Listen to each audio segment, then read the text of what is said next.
అప్పు తీర్చలేక అప్పు ఇచ్చిన మహిళను హత్య చేసిన ఘటన ఆదిలాబాద్ జిల్లాలో జరిగింది. పట్టణంలోని పిట్టలవాడకు చెందిన ఇమ్రాన్ జబీన్ 2 నెలల కిందట అదృశ్యమైంది. ఆమె సోదరి ఫిర్యాదుతో కేసు నమోదు చేసుకున్న పోలీసులు దర్యాప్తు చేపట్టారు. అదృశ్యమైన మహిళలకు ఇంద్రవెల్లికి చెందిన ఫరూక్ ఖాన్కు ఆర్థిక లావాదేవీలు ఉన్నట్లు పోలీసులు గుర్తించారు. అతడిని అదుపులోకి తీసుకుని విచారించగా ఇమ్రాన్కు 8 లక్షల నగదు, 8 తులాల బంగారం అప్పు ఉన్నానని చెప్పాడు.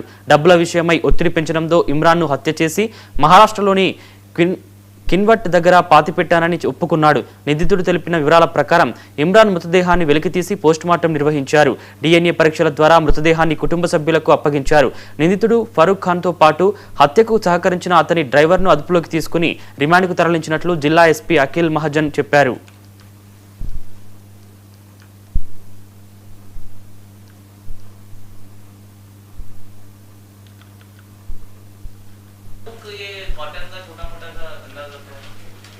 దానిలో వీళ్ళకి మోటివ్ ఏంటి అంటే చంపిన అతని పేరు ఫరూక్ A1, ఇతని పేరు ఫరూక్ అండ్ A2 ఇతనికి హెల్ప్ చేసిన పర్సన్ రమేష్. వీళ్ళు ఇందర్వెల్లి చేదిన అండ్ వీళ్ళకి అంటే స్కూల్ నుంచి వీళ్ళు నాలంద కాలేజ్లో కలిపి చదివారు. వీళ్ళ ఇద్దరు కొంచెం ఫ్రెండ్స్ ఉన్నారు, A1 అండ్ ఈ డిసీజ్డ్ మిస్సింగ్ అయిన ఆమె ఇమ్రాన్ జబీన్.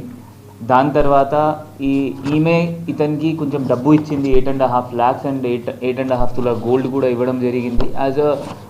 అతనికి అవసరం ఉంటే అతను దానికి ఇచ్చారు ఈమె.